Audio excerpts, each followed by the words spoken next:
ஆண்டவரும் இரட்சகருமாய் இயேசு கிறிஸ்துவின் நாமத்தினாலே இந்த தொலைக்காட்சி நேயர்கள் யாவரையும் எங்களது புதிய சுவிசேஷ கிறிஸ்தவ திருசபையின் சார்பாக வழங்கும் மகிமையின் சுவிசேஷ பேரொளி என்கிற நிகழ்ச்சிக்கு உங்களை அன்போடு வருக வருக என்று வரவேற்கிறேன். கடந்த நாட்களிலே நாங்கள் உங்கள் மத்தியில் கொடுக்கிற இந்த செய்தியின் மூலமாக திரளான மக்கள் ஆசீர்வாதத்தை பெற்று கொண்டீர்கள் என்று நாங்கள் நம்புகிறோம். ஆக இந்த செய்தியை பார்க்கிறவர்கள் மற்றவர்களுக்கு இதை அறிவித்தால் நலமாக இருக்கும் என்று நான் உங்களுக்கு வேண்டிக் கொள்கிறேன். இந்த நாளிலும் கூட உங்கள் மத்தியில் இயேசு பயப்படாதே, நான் முந்தினவரும் பிந்தினவருமாய் இருக்கிறேன், உயிருள்ளவருமாய் இருக்கிறேன் என்கிற ஒரு தலைப்பில் உங்கள் மத்தியில் செய்தியை பகிர்ந்து கொள்ள விரும்புகிறேன்.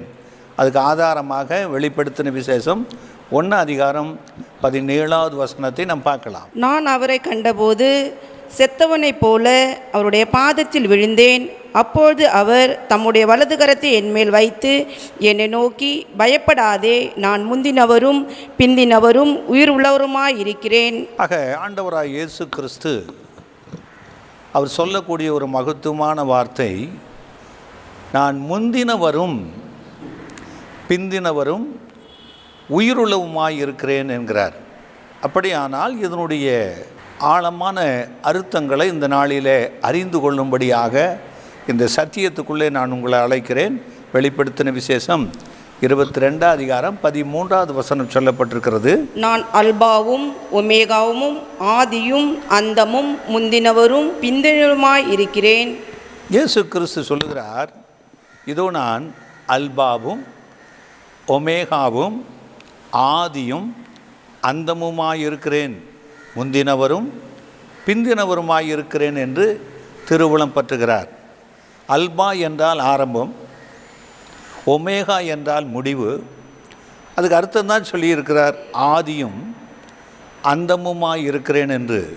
முந்தினவரும் பிந்தினவருமாயிருக்கிறேன். யார் இந்த முந்தினவர், யார் இந்த பிந்தினவர் என்பதை குறித்து வேதத்தில் சொல்லப்பட்ட நல்ல ஆதாரங்களை உங்கள் மத்தியில் வைக்க விரும்புகிறேன்.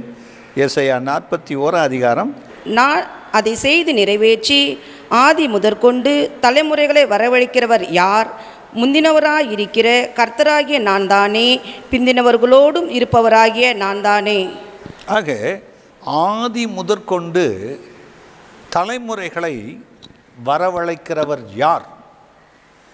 முந்தினவராய் இருக்கிற கர்த்தராகிய நான் தானே என்று, பிந்தினவர்களோடும் இருப்பவராகிய நான் நானே என்று சொல்கிறார். அன்பு தேவனுடைய பிள்ளைகளே, ஆதி முதற்கொண்டு தலைமுறைதோறும் வரவழைக்கிறவராகிய கர்த்தர், அவர் முந்தினவராய் இருக்கிறேன் என்று கர்த்தர் தன்னுடையதான மேன்மையான தத்துவத்தை நம்மத்திலே எடுத்து காண்பிக்கிறார். ஆக முந்தினவர் யார் என்று அவர் தன்னை சொல்லி இருப்பதினாலே ஏசாயா 44 5-6 நாம் இந்த வார்த்தைகளுக்குள்ளே கடந்து போகலாம். ஒருவன் நான் கர்த்தருடையவன் என்பான், ஒருவன் யாக்கோபின் பெயரை தரித்து கொள்வான், ஒருவன் நான் கர்த்தருடையவன் என்று கையெழுத்து போட்டு இஸ்ரவேலின் நாமத்தை தரித்து கொள்வான். நான் முந்தினவரும் நான் பிந்தினவரும் தானே, என்னை தவிர தேவன் இல்லை என்று இஸ்ரவேலின் ராஜாவாகிய கர்த்தரும் சேனைகளின் கர்த்தராகிய அவனுடைய மீட்பரும் சொல்லுகிறார். ஆக ஒருவன் இஸ்ரவேலின் தேவன் என்றும் வேறொருவர் யாக்கோப்பின் தேவன் என்றும் பல விதத்தில் அவர் ராஜாவாக சொல்லக்கூடியவராக இருக்கிறார். ஆனால் அவர் தன்னை என்ன அறிமுகப்படுத்தி கொள்ள விரும்புகிறார்? முந்தினவரும் நான் பிந்தினவருமாய் இருக்கிறேன், என்னை தவிர தேவன் இல்லை என்று இஸ்ரவேலின் ராஜாவாகிய கர்த்தர் சொல்லுகிறார். ஆக இஸ்ரவேலின் ராஜாவாகிய கர்த்தர் முந்தினவர் என்று தன்னை அறிமுகப்படுத்தி கொள்கிறார். ஏசாயா 48 12-13 யாக்கோபே, நான் அழைத்திருக்கிற இஸ்ரவேலே, எனக்கு செவிகொடு, நான் அவரே, நான் முந்தினவரும் நான் பிந்தினவருமாமே. என் கரமே பூமியை அஸ்திபாரப்படுத்தி என் வலதுகை வானங்களை அளவிட்டது. நான் அவைகளுக்கு கட்டளையிட அவைகள் அனைத்தும் நிற்கும். ஆக யாக்கோபே என்று அழைக்கிற கர்த்தர் அவர் சொல்லுகிறார், நான் முந்தினவரும் பிந்தினவருமாயிருக்கிறேன், என் கரமே பூமியை அஸ்திவாரப்படுத்தி அதை நிலைநிறுத்தி வைத்திருக்கிறேன் என்று அவர் சொல்கிறார். அப்படியானால் இந்த பூமியை அஸ்திவாரப்படுத்தி நிலைநிறுத்தி வைத்திருக்கிற சேனைகளின் கர்த்தரானவர் ஆதியிலே இந்த பூமியை உருவாக்கி, பூமியின் மண்ணிலான மனுஷனை உருவாக்கி, அவனுக்கு இந்த மனுஷனுக்கு அதிகாரம் கொடுத்தார். ஆதியாகமம் 1:28. பின்பு தேவன் அவர்களை நோக்கி, நீங்கள் பலுகி பெருகி பூமியை நிரப்பி அதை கீழ்ப்படுத்தி சமுத்திரத்தின் மச்சங்களையும் ஆகாயத்து பறவைகளையும் பூமியின் மேல் நடமாடுகிற சகல ஜீவ ஜந்துக்களையும் ஆண்டு கொள்ளுங்கள் என்று சொல்லி தேவன் அவர்களை ஆசீர்வதித்தார். தேவன் ஆதியிலே எல்லாவற்றையும் சிருஷ்டித்த தேவன் பூமியை உருவாக்கி பூமியின் மேலே சகல விதமான பறவைகள், மிருகங்கள், மரம் செடி கொடிகளை உருவாக்கி சகலத்தையும் ஆண்டு கொள்ளுங்கள் என்று மனுஷனுக்கு அதிகாரம் கொடுத்தார். ஆக சங்கீதம் 115:16 சொல்லுகிறது, வானங்கள் கர்த்தருடையவைகள், பூமியையோ மணிபுத்திரருக்கு கொடுத்தார். ஆக வானங்கள் தேவாதி தேவன் வாசம் பண்ணக்கூடிய ஸ்தலங்கள், ஆனால் இந்த பூமியையோ மனுபுத்திரருக்கு கொடுத்தார் என்று சொல்லப்பட்டிருக்குது. யார் இந்த மனுபுத்திரன் என்று சொல்லும்போது ஆதாமுக்கு இந்த பூமியை கொடுத்தார் என்று வேதம் சொல்கிறது. இதை ஆண்டு கொள்ளுங்கள் என்கிற அதிகாரத்தையும் அவனுக்கு தான் கொடுத்தார். ஓசியா 6:7. அவர்களோ ஆதாமை போல் உடன்படிக்கையை மீறி எனக்கு விரோதமாய் துரோகம் பண்ணினார்கள்.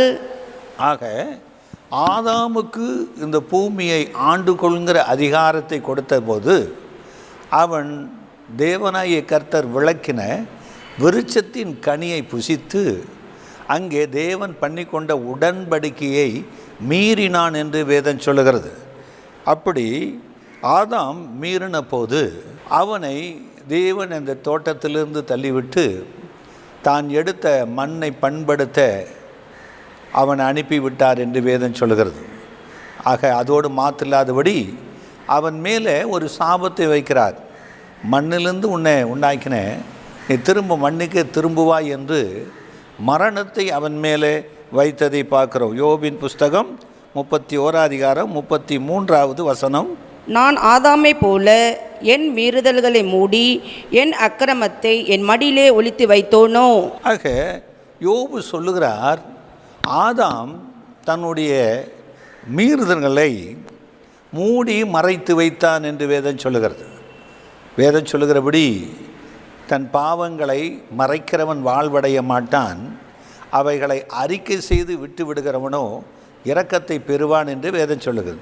ஆனால் இந்த ஆதாம் தேவனுடைய இரக்கத்தை பெறாதபடிக்கு தான் செய்த அக்கிரமத்தை, அவர் பண்ணி கொண்ட உடன்படிக்கை மீறி பாவம் செய்து அதை மறைத்து கொண்டான் என்று வேதம் சொல்லுகிறது. இதனால தான் ஏசாயா 43:27 சொல்லியிருக்கிறார், உன் ஆதி தகப்பன் பாவம் செய்தான், உனக்கு முன்னின்று பேசுகிறவர்களும் எனக்கு விரோதமாய் துரோகம் பண்ணினார்கள். ஆக ஆதி தகப்பனாகிய ஆதாம் பாவம் செய்தான். அவன் செய்த பாவமானது இன்றைக்கு ஆதாமின் மீறுதலுக்கொப்பாக பாவம் செய்யாதவர்களையும் ஆண்டு கொள்கிறது. ஆக இப்படி செய்த பாவத்தினாலே ஆதாமுக்குள்ளாக முழு உலகமும் சாபத்துக்குள்ளாக, பாவத்துக்குள்ளாக, மரணத்துக்குள்ளாக போய்கொண்டிருக்கிறது.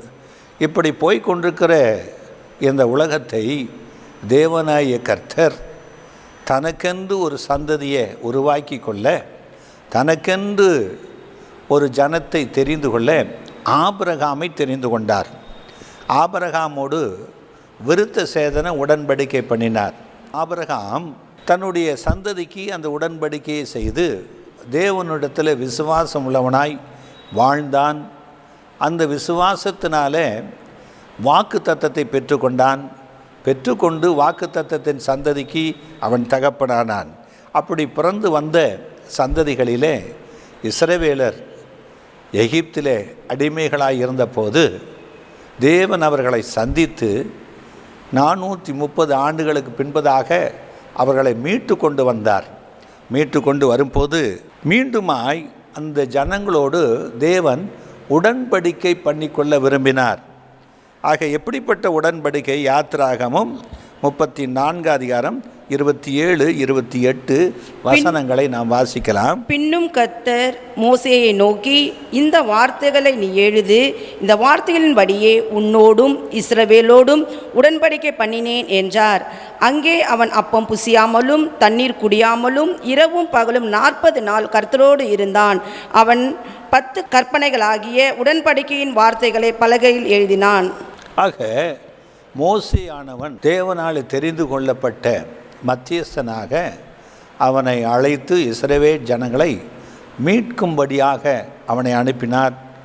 பலத்த கரத்திலே இஸ்ரவேல் ஜனங்கள் எகிப்தின் அடிமைத்தனத்திலிருந்து மீட்டு கொண்டு வந்து எந்த ஓரேப்புங்கிற இடத்துல தேவ பர்வதத்தில் மோசேயை கர்த்தர் சந்தித்தாரோ அதே தேவ பர்வதத்தில் அவனோடும் அந்த ஜனங்களோடும் ஒரு உடன்படிக்கை பண்ணுகிறார். எப்படிப்பட்ட உடன்படிக்கை என்றால், அவர்களுக்கு 10 கட்டளைகளை அதோடு சேர்ந்து நியாயங்களையும் அவர் எழுதி அவர்கள் கையிலே கொடுத்தார் என்று வேதம் சொல்லுகிறது. உபாகமம் 31 அதிகாரம் 24. மோசே இந்த நியாய பிரமாணத்தின் வார்த்தைகள் முழுவதையும் ஒரு புஸ்தகத்தில் எழுதி முடித்த பின்பு, ஆக மோசே ஒரே பர்வதத்தில் 40 நாள் இரவும் பகலும் புசியாமலும் குடியாமலும் இருக்கும்போது அவனுக்கு தேவனுடைய கர்த்தர் கைகளினால் எழுதின 10 கட்டளைகளாகிய பலகையை அவனுக்கு கொடுத்தார். அதோடு மாத்திரமில்லாதபடி இஸ்ரவேல் ஜனங்கள் தேவனோடு உடன்படிக்கை பண்ணும்படியாக அவர்களுக்கு ஒரு பிரமாணத்தை கொடுத்தார். தேவனுடைய நியாயங்களையும் நீதிகளையும் கட்டளைகளையும் அவர்கள் கை கொள்ள வேண்டும். அந்த கட்டளைகள் நீதிகளிலே தேவனாகிய கர்த்தரிடத்தில் முழு இருதயத்தோடும் முழு ஆத்துமாவோடும் முழு மனதோடும் முழு பலத்தோடும் அன்பு கூறுவாயாக. அப்படி அன்பு கூறுவது என்ன என்பதை அவர் தேவனுடைய சன்னிதானத்தில் ஆராதனை முறைமைகளினாலே, பாவ பரிகாரத்துக்குரிய பலிகளினாலே, தேவனுக்கு செலுத்தக்கூடிய காணிக்கைகளினாலே அவரிடத்தில் அன்பு கூற வேண்டும். அதோடு மாத்திராதபடி தேவனுடைய நீதியை நியாயங்களாக அவர்களுக்கு கொடுத்தார். அந்த நியாயம் பிரமாணமாக கொடுக்கப்பட்டது. அந்த நியாயம் பிரமாணத்தை மீறக்கூடியவர்களுக்கு தேவனுடைய கோபாக்கினை, தேவனுடைய தீர்ப்பு எப்படி இருக்கும், அதை நிறைவேற்றக்கூடியவர்களுக்கு எப்படி ஆசீர்வாதம் இருக்கும் என்று மோசேக்கு 40 நாட்கள் மலையிலே நியாய பிரமாணத்தை அவர் எழுதி கொடுத்தார் என்று வேதம் சொல்லுகிறது. ஆகவே இந்த இஸ்ரவேல் ஜனங்களோடு அவர் இந்த முதலாவது உடன்படிக்கையை சீனாய் மலையிலே ஓரேப்பிலே அவர் கொடுத்தார் என்று வேதம் சொல்லுகிறது. ஆக உபாகமும் 8 அதிகாரம் 11வது வசனம், உன் தேவனாகிய கர்த்தரை மறவாதபடிக்கு நான் இன்று உனக்கு விதிக்கிற அவருடைய கற்பனைகளையும் நியாயங்களையும் கட்டளைகளையும் கை கொள்ளாமல் போகாதபடிக்கு எச்சரிக்கையாயிரு. ஆமாம், தேவனாகிய கர்த்தர் அந்த மலையிலே மோசே மூலமாய் கொடுத்திருக்கிற கற்பனைகளையும் நியாயங்களையும் கட்டளைகளையும் கை கொள்ளாமல் போகக்கூடாதபடிக்கு எச்சரிக்கையாயிருங்கள். ஏனென்றால் இது தேவன் மனுஷனோடு பண்ணக்கூடிய உடன்படிக்கை. இதை ஒவ்வொரு மனிதனும் நித்திய காலமாய் அந்த கட்டளைகளை நிறைவேற்ற கடமை உள்ளவனாய் இருக்கிறார். ஆகவே இப்படிப்பட்ட கட்டளைகளை அவர்களுக்கு அவர் கொடுத்திருக்கிறார். அது முதலாவது உடன்படிக்கை என்று வேதம் சொல்கிறது. இந்த உடன்படிக்கையானது, இந்த கட்டளைகளானது எசேக்கியேல் 20 அதிகாரம் 25வது வசனம் சொல்லுகிறது, ஆகையால் நன்மைக்கு ஏதுவல்லாத கட்டளைகளையும் ஜீவனுக்கு ஏதுவல்லாத நியாயங்களையும் நான் அவர்களுக்கு கொடுத்தேன். ஆக இந்த கட்டளைகளும் நியாயங்களும் பிரமாணங்களும் மனிதனுக்கு நன்மை உண்டாகுமா என்று பார்க்கும்போது அந்த கட்டளைகளினாலே நியாயங்களினாலே பிரமாணங்களினாலே எந்த மனுஷனும் தேவனிடத்தில் நீதிமான்களாக கூடாது இருந்தது. காரணம் என்னவென்றால் ஆதி மனிதன் பாவம் செய்து மீறுதலுக்கு உட்பட்டிருந்த போது அவனுடைய இரத்தத்தில் பிறக்கிற எல்லாருமே அந்த மனிதனுடையதான உள்ளத்தில் தேவனுடையான கற்பனைகளை நிறைவேற்றக்கூடாத மீறுதல் இருக்கிறது. கர்த்தருடைய வேதம் சொல்கிறது, நியாய பிரமாணத்தை மீறுகிறது பாவம். பாவம் மனிதனுக்கு சாபத்தையும் மரணத்தையும் கொண்டு வரும். ஆக இந்த நியாயப்பிரமாணமானது இந்த மனுஷனுக்கு தேவன் கொடுத்த பரிசுத்த கட்டளைகளாக இருந்தாலும் மனுஷன் அதை நிறைவேற்றக்கூடாதபடிக்கு மனுஷனுடைய உள்ளத்தில் மனுஷனுடைய இரத்தத்தில் மீறுதல் என்கிற பாவம் இருக்கிறதுனால தேவனுடைய கற்பனைகளை அந்த உடன்படிக்கை நிறைவேற்றக்கூடாதவனாக இருந்தான். ஆனால் கர்த்தர் சொல்கிறாரு, மனுஷனுக்கு நன்மைக்கேதுவில்லாத கட்டளைகளையும் ஜீவனுக்கேதுவில்லாத நியாயங்களையும் நான் அவர்களுக்கு கொடுத்தேன் என்று சொல்கிறார். அடுத்ததாக உபாகம் 30:15 இதோ ஜீவனையும் நன்மையையும் மரணத்தையும் தீமையையும் இன்று உனக்கு முன்னே வைத்தேன். ஆக கர்த்தர் சொல்லுகிறாரு, அந்த கட்டளைகளை ஒரு மனிதன் உடன்படிக்கை நிறைவேற்றுவானான், அவனுக்கு ஜீவனும் நன்மை உண்டாகும். ஏன்னா மீறுதலுக்குட்பட்ட மனிதன் அதை நிறைவேற்றக்கூடாதபடி இருக்கும்போது அவனுக்கு மரணமும் தீமையும் வரும். ஆக இப்படிப்பட்ட பிரமாணங்களை நாம் உபாகமத்தில் மோசே மூலமாய் சொல்லப்பட்ட காரியங்களை நாம் பார்க்க முடியும். காரணம் என்னவென்றால், ஆக அந்த கட்டளைகளினாலே இஸ்ரவேல் ஜனங்கள் அநேக முறை மீறலுக்குட்பட்டு தேவனுடைய கோபத்துக்குள்ளாகி தேசங்கள் சிதறடிக்கப்பட்டிருக்கிறது, ஜனங்கள் சிதறடிக்கப்பட்டிருக்கிறார்கள், தேவனுடைய கோபம் அவர்களை பட்சித்து போட்டிருக்கிறது. ஆகவே இந்த கட்டளைகள் அவர்களுக்கு பிரயோஜனப்படாதபடிக்கு போனபோது கர்த்தர் அநேக தீர்க்கதரிசிகளை அனுப்பினார். அந்த தீர்க்கதரிசிகளுடைய வார்த்தைகளையும் அவர்கள் கேட்டபோது அவர்கள் பூரணமாக கர்த்தரிடத்தில் அந்த கட்டளைகளுக்கும் நியாயங்களுக்கும் கீழ்ப்படியவில்லை. ஏனென்றால் இந்த கட்டளைகள் பிரமாணம் என்று ஒன்றை குறித்து மீறுதல் உண்டானால் மற்ற 9 குறித்து மீறுதல் உண்டாகும். ஆகவே எந்த மனிதனும் இந்த கட்டளைகளினாலே தேவனிடத்தில் சேர முடியாதபடி இருந்தது. கலாத்தியர் 2:16 நியாய பிரமாணத்தின் கிரியைகளினாலே எந்த மனுஷனும் நீதிமானாக்கப்படுவதில்லையே. இந்த நியாய பிரமாணத்தினாலே எந்த மனுஷனும் தேவனுடைய பார்வையில் நீதிமானாக்கப்படக்கூடாதபடி இருந்தது. ஏனென்றால் மீறுதலுக்கு ஆதாமுடைய மீறுதலுக்கு உட்பட்டிருந்த மனிதன் இந்த தேவனுடைய கட்டளைகளுக்கு கீழ்ப்படியக்கூடாமல் இருக்கிற ஒரு மீறுதல் அவனுக்குள்ளே இருந்தபடியினாலே இந்த கட்டளைகளுக்கு கீழ்ப்படியாமல் இருந்தான். எந்த மனுஷனும் இந்த தேவனுடைய கட்டளைகள் கீழ்ப்படிந்து தேவனுடைய நீதிமானாக கூடாதபடி இருந்தது. எபிரேயர் 7:19 நியாய பிரமாணமானது ஒன்றையும் பூரணப்படுத்துவதில்லை, அது நன்மையான நம்பிக்கையை விரும்பாதோ பூரணப்படுத்துகிறது. அந்த நம்பிக்கையினாலே தேவனிடத்தில் சேருகிறோம். இந்த நியாய பிரமாணமானது ஒரு மனுஷனை பூரணப்படுத்தவில்லை. இந்த நியாய பிரமாணம் பூரணப்படுத்தாவிட்டால் பூர்ணராகிய தேவனிடத்தில் மனுஷன் சேர முடியாதபடி இருந்தது. ரோமர் 4:15 மேலும் நியாயப்பிரமாணம் கோபாக்கினையை உண்டாக்குகிறது, நியாயப்பிரமாணம் இல்லாவிட்டால் மீறுதலும் இல்லை. இந்த நியாயப்பிரமாணம் மோசே மூலமாக கொடுக்கப்பட்டது போது நன்மைக்கு ஏதும் இல்லாத ஜீவனுக்கு ஏதும் இல்லாத கட்டளைகளாக இருந்தபடியினாலே நியாயங்களாக இருந்தபடியினாலே மனிதனுக்கு அது பிரயோஜனப்படவில்லை.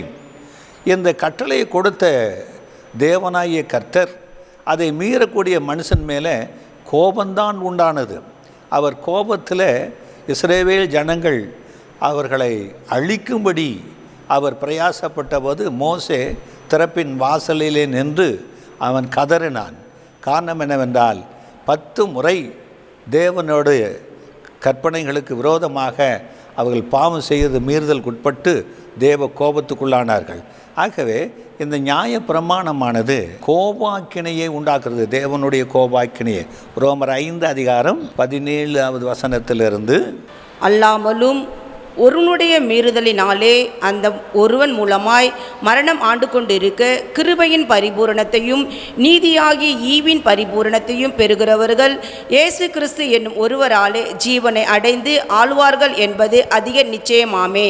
ஆகையால் ஒரே மீறுதலினாலே எல்லா மனுஷருக்கும் ஆக்கினைக்கு ஏதுவான தீர்ப்பு உண்டானது போல ஒரே நீதியினாலே எல்லா மனுஷருக்கும் ஜீவனை அளிக்கும் நீதிக்கும் ஏதுவான தீர்ப்பு உண்டாயிற்று. அன்றியும் ஒரே மனுஷனுடைய கீழ்ப்படியாமையினாலே அநேகர் பாவிகளாக்கப்பட்டது போல ஒருவனுடைய கீழ்ப்படிதலினாலே அநேகர் நீதிமான்களாக்கப்படுவார்கள். மேலும் மீறுதல் பெறும்படிக்கு நியாயப்பிரமாணம் வந்தது. அப்படி இருந்தும் பாவம் பெருகின இடத்தில் கிருபை அதிகமாய் பெருகிற்று. ஆதலால் பாவம் மரணத்துக்கு ஏதுவாக ஆண்டு கொண்டது போல கிருபையானது நம்முடைய கர்த்தராகிய இயேசு கிறிஸ்துவின் மூலமாய் நீதியினாலே நித்திய ஜீவனுக்கு ஏதுவாக ஆண்டு கொண்டது. ஆக மீறுதல் பெருகும்படிக்கு நியாயப்பிரமாணம் வந்தது. ஆக ஒரு மனிதனுடைய கீழ்ப்படியாமையினாலே இந்த உலகத்துக்குள்ளே மீறுதலும் பாவமும் பிரவேசித்து இந்த மனுஷ ஜனங்களை தேவனுடைய உடன்படிக்கைக்கு நேராக நடத்தாதபடி அவருடைய கோபத்துக்குள்ளாக்கி கொண்டிருக்கிறது. ஆனால் அது பின்பு வந்த இயேசு கிறிஸ்து ஒருவருடைய கீழ்ப்படிதலினால எல்லா மனுஷரும் தேவனிடத்தில் சேரும்படியான ஸ்லாக்கியத்தை நாம் பெற்றுக்கொண்டிருக்கிறோம். ஆக இயேசு கிறிஸ்து ஒருவராலே நாம் நித்திய ஜீவனை அடைந்து மீண்டும் ஆளுகை செய்வோம் என்பதற்கு அவருடைய உன்னதமான வாக்கு தத்தங்கள் நமக்கு ஆசீர்வாதமாக இருக்கிறது. ஆகவே மீறுதல் பெருகும்படிக்குத்தான் நியாயப்பிரமாணம் வந்தது. ஆனால் கிறிஸ்து இயேசுவினாலே தேவனிடத்தில் சேரும்படியான கிருபை வந்திருக்கிறது. கிருபையும் சத்தியமும் இயேசு கிறிஸ்துவின் மூலமாய் உண்டாயிருக்கிறது. ரோமர் 7:8. பாவமானது கற்பனையினாலே சமயம் பெற்று சகலவித இச்சைகளையும் எண்ணில் நடப்பித்து நியாயப்பிரமாணம் இல்லாவிட்டால் பாவம் செத்ததாயிருக்குமே. ஆக பாவமானது கற்பனையினாலே சமயம் பெற்று மனுஷனை வஞ்சித்து விட்டது. ஆக இந்த பாவம் மனிதனை மீறுதலுக்குட்படுத்தி தேவ கோபத்துக்குள்ளாக நடத்தி கொண்டிருக்கிறது. ஆனால் அதுக்கு பின்பு கிறிஸ்து இயேசு இந்த பாவ மன்னிப்பை கொண்டு வந்து தேவனிடத்தில் சேரும்படியான ரட்சிப்பை கொடுத்திருக்கிறார். எபிரேயர் 9:15, 16, 17. ஆகையால் முதலாம் உடன்படிக்கையின் காலத்திலே நடந்த அக்கிரமங்களை நிவர்த்தி செய்யும் பொருட்டு அவர் மரணமடைந்து அழைக்கப்பட்டவர்கள் வாக்குத்தத்தம் பண்ணப்பட்ட நித்திய சுதந்திரத்தை அடைந்து கொள்வதற்காக புது உடன்படிக்கையின் மத்தியஸ்தராயிருக்கிறார். ஏனென்றால் அங்கே மரணாசனம் உண்டோ, அங்கே அந்த சாசனத்தை எழுதுவதனுடைய மரணமும் உண்டாக வேண்டும். எப்படியெனில் மரணம் உண்டான பின்பே மரணாசனம் உறுதிப்படும். அதை எழுதினவன் உயிரோடு இருக்கையில் அதற்கு பலன் இல்லையே. இந்த முதலாம் உடன்படிக்கை மோசேயின் மூலமாக ஓரேப் மலையிலே கொடுக்கப்பட்டது மனிதனுக்கு ஜீவனை கொடுக்கறதல்ல, தேவனுடைய கோபாக்கினைக்கு ஏதுவாக, மீறுதலுக்கு ஏதுவாக. ஆக இந்த நியாயப்பிரமாணம் தேவனிடத்தில் சேரக்கூடாத, பூரணத்துக்குள்ளே நடத்தக்கூடாததாக இருந்தது. இந்த முதலாம் உடன்படிக்கை நடந்த அக்கிரமங்களை நிவர்த்தி செய்யும்படியாக ஆக இயேசு கிறிஸ்து இந்த பூமியில் வந்து அவர் இந்த முதலாம் உடன்படிக்கையை நீக்கி போட்டு புது உடன்படிக்கையை அவர் செய்யும்படி இயேசு கிறிஸ்து இந்த பூமிக்கு வந்திருக்கிறார். எபிரேயர் 7:18. முந்தின கட்டளை பலவீனம் உள்ளதும் பயனற்றதுமாய் இருந்தது நிமித்தம் மாற்றப்பட்டது. ஆக இந்த முந்தின கட்டளை தேவனாகிய கர்த்தர் சீனாய் மலையிலே கொடுத்தார். இந்த கட்டளையும் பிரமாணங்களும் நிறைவேற்றும்படி ஒரு மனிதனாலும் முடியவில்லை. ஆக இவைகளையெல்லாம் நிறைவேற்றி தீரும் வரைக்கும் நியாய பிரமாணமானது ஒரு எழுத்தாகிலும் எழுத்தின் உறுப்பாகிலும் ஒளிந்து போகாது. யாராவது ஒரு மனிதன் இந்த பிரமாணத்தை நிறைவேற்றித்தான் ஆக வேண்டும். அதுவரைக்கும் மனிதனை இந்த பிரமாணம் உடன்படிக்கை ஆண்டு கொண்டிருக்கிறது. இந்த ஆண்டு கொண்டிருக்கிற இந்த பிரமாணத்தை எழுதினவராகிய தேவனாகிய கர்த்தர் இந்த பூமியில் அவர் மனுஷனாக வந்து அதை தானே தன்னுடைய சரீரத்தில் நிறைவேற்றும்படியாக சித்தமுள்ளவராயிருந்தார். ஆக முந்தின உடன்படிக்கைக்குரிய கர்த்தர் முந்தினவராயிருந்தவர் பிந்தி கிறிஸ்து இயேசுவுக்குள்ளாக பிறந்து வந்து அவருடைய மாம்ச சரீரத்தினால எழுதப்பட்ட அந்த உடன்படிக்கையை அழித்து ஒழித்து புது உடன்படிக்கை ஏற்படுத்த அவர் சித்தமுள்ளவராயிருந்தார். ஏன்னா எழுதினவர் உயிரோடு இருக்கும் அளவும் அந்த எழுதினவருடையதான பிரமாணங்களுக்கு ஜீவன் இருந்து கொண்டு இருக்கும். அவர் மரித்த பின்பு அது முடிவுக்கு வரும். இயேசு கிறிஸ்து தன்னுடைய சரீரத்தில் முந்தின உடன்படிக்கைக்குரியவராக கர்த்தருங்கிற நிலையில் அவர் மரித்து அது முடிவுக்கு கொண்டு வந்து அவர் வேறொரு பிரமாணத்தை அவர் எடுத்து கொடுக்க அவர் விருப்பமுள்ளவராக இருந்தார். முந்தின கட்டளை பலவீனம் உள்ளதாக இருந்ததுனால அது மாற்றப்பட்டது. எபிரேயர் 8:13 புது உடன்படிக்கை என்று அவர் சொல்லுகிறதினாலே முந்தினதை பழமையாக்கினார். பழமையானதும் நாள் பட்டதுமாயிருக்கிறது, உருவழிந்து போக காலம் சமீபித்திருக்கிறது. ஆக முந்தின இந்த கட்டளையை, பழமையான கட்டளையை, அது உருவழிந்து போகும் காலம். கிறிஸ்து இயேசு சரீரத்தில் அந்த நியாயப்பிரமாணத்தின் நீதிகளை நிறைவேற்றி தேவனாகிய கர்த்தர் கொடுத்த கற்பனைகளை நிறைவேற்றி முடித்து அதை முடிவுக்கு கொண்டு வந்துட்டு மீண்டும் ஒரு புதிய நியாயங்களை கொடுக்க அவர் சித்தமுள்ளவராயிருக்கிறார். ரோமர் 10:4 விசுவாசிக்கிற எவனுக்கும் நீதி உண்டாகும்படியாக கிறிஸ்து நியாயப்பிரமாணத்தின் முடிவாயிருக்கிறார். ஆக விசுவாசிக்கிற மக்களுக்கு இந்த புதிய பழைய உடன்படிக்கை நியாயப்பிரமாணமானது கிறிஸ்துவின் சரீரத்தில், அவர் சரீரத்தில் முடிவுக்குள்ளே கொண்டு வந்துட்டு ஒரு புது ஆரம்பத்தை நம்ம கொடுத்திருக்கிறார். கிறிஸ்து நியாயப்பிரமாணத்தின் முடிவாய் இருக்கிறார். ரோமர் 13:10 அன்பானது பிறனுக்கு பொல்லாங்கு செய்யாது, ஆதலால் அன்பு நியாயப்பிரமாணத்தின் நிறைவேறுதலாய் இருக்கிறது. ஆக இந்த ஆண்டவராய் இயேசு கிறிஸ்து அவர் பூமியில் எல்லா மனுஷரிடத்தில் வைத்திருக்கிற அன்பினாலே இந்த நியாயப்பிரமாண நீதிகளை அன்பு நிறைவேற்றினதுனால, அன்பு அதை நிறைவேற்றி முடித்ததுனால இயேசு கிறிஸ்து அது நியாயப்பிரமாணத்தை முடிவு கொண்டு வந்திருக்கிறார். அந்த பழைய உடன்படிக்கையானது அது முடிவுக்கு வந்தது. கலாத்தியர் 5:14 உன்னிடத்தில் நீ அன்பு கூறுவது போல பிறனிடத்திலும் அன்பு கூறுவாயாக என்கிற இந்த ஒரே வார்த்தையினாலே நியாயப்பிரமாணம் முழுவதும் நிறைவேறும். ஆக உன்னிடத்தில் நீ அன்பு கூறுவது போல பிறனிடத்தில் அன்பு கூறுவாயாக என்கிற ராஜரீக பிரமாணமாகிய இயேசு கிறிஸ்துவின் கற்பனை ஒன்றை கொடுத்து அந்த அன்பினாலே நியாயப்பிரமாணத்தை முடிவுக்கு கொண்டு வர நிறைவேற்றி முடித்தார். ஆக கலாத்தியர் 3:11, 12, 13 நியாயப்பிரமாணத்தினாலே ஒருவனும் தேவனிடத்தில் நீதிமான் ஆகிறதில்லை என்பது வெளியரங்கமாயிருக்கிறது. ஏனெனில் விசுவாசத்தினாலே நீதிமான் பிழைப்பான் என்று எழுதி இருக்கிறதே.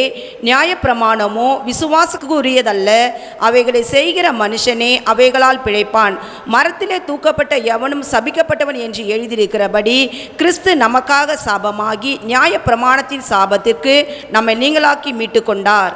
ஆக கிறிஸ்து இயேசு தன்னுடைய மாம்ச சரீரத்தில் அடைந்த மரணத்தினாலே இந்த நியாயப்பிரமாணம் கொண்டு வருகிற கோபாக்கினையாகிய சாபத்தை, பாவத்தை, மரணத்தை அவர் சிலுவையிலே தன்னுடைய சரீரத்தில் முடிவுக்கு கொண்டு வந்து நாம் அவர் சிலுவையில் சிந்தின இரத்தத்தின் மூலமாய் நமக்கு அந்த சாபத்திலிருந்து மீட்டெடுத்து புது உடன்படிக்கைக்குரிய அவர் இரத்தத்தினாலே நம்மை மீட்டு கொண்டு நமக்காக அவர் காத்து கொண்டு இருக்கிறார்.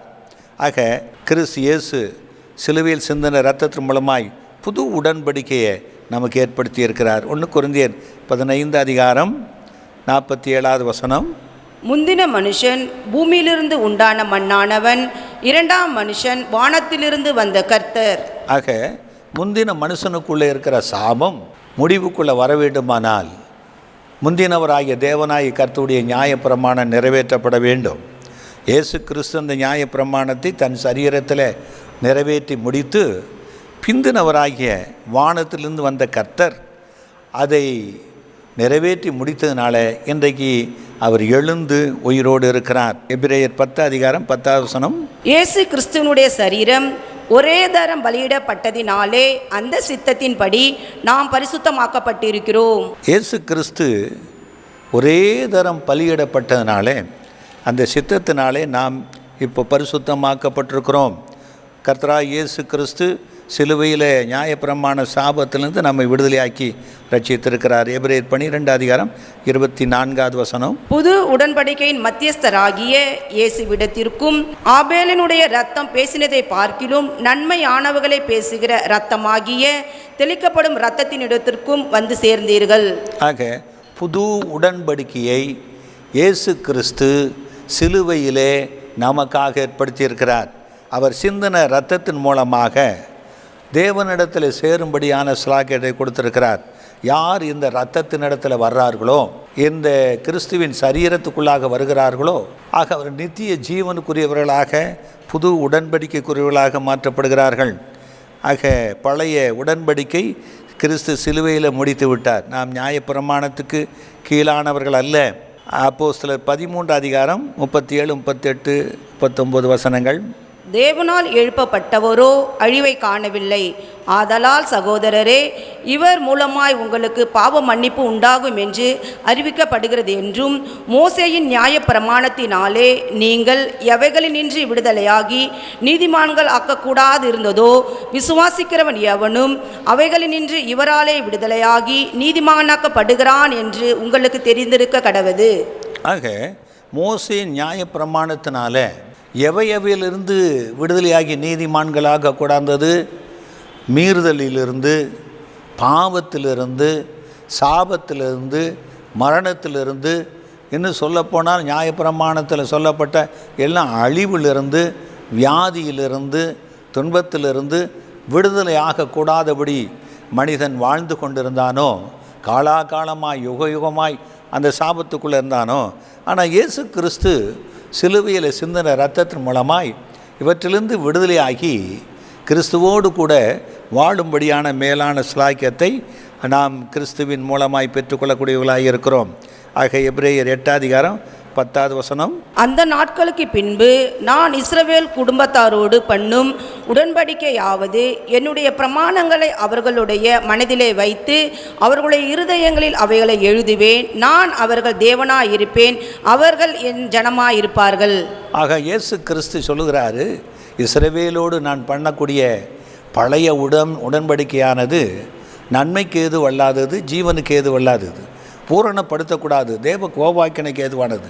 ஆகவே அதிலிருந்து மோசே மூலமாக கொடுக்கப்பட்ட பிரமாணத்திலிருந்து இயேசு கிறிஸ்து சிலுவையில் சிந்தின இரத்தத்தின் மூலமாய் அவர் விடுதலையாக்கி இன்றைக்கு இஸ்ரவேல் ஜனங்கள் அந்த புதிய உடன்படிக்கைக்குரியவர்களாக கிறிஸ்துவோடு வாழக்கூடியவர்களாக ஒரு புதிய அத்தியாயத்தை, புது உடன்படிக்கை அவர் ஏற்படுத்தி கொடுத்திருக்கிறார்.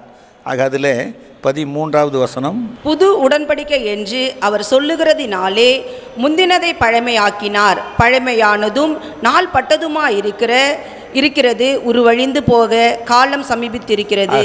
நாள்பட்டதும் பழமையான அந்த நியாய பிரமாணம் என்கிற புதிய உடன்படிக்கையை, விருத்த சேதன உடன்படிக்கையை இயேசு கிறிஸ்து தள்ளிவிட்டு, பாவங்களுக்காக செய்யக்கூடிய பலிகள் மற்றவர்களை தள்ளிவிட்டு, கிறிஸ்து இயேசுவை பற்றும் இரத்தத்தில் விசுவாசத்தினாலும் தேவனுடைய குமாரனாகிய இயேசு கிறிஸ்து சொன்ன அன்பின் உபதேசத்தினாலும் நாம் தேவனுடைய பிள்ளைகளாகும்படி தேவன் விரும்பியிருக்கிறார். இந்த கர்த்தர் பிந்தினவராக வந்து புதிய உடன்படிக்கையை நமக்கு ஏற்படுத்தி கொடுத்திருக்கிறார்.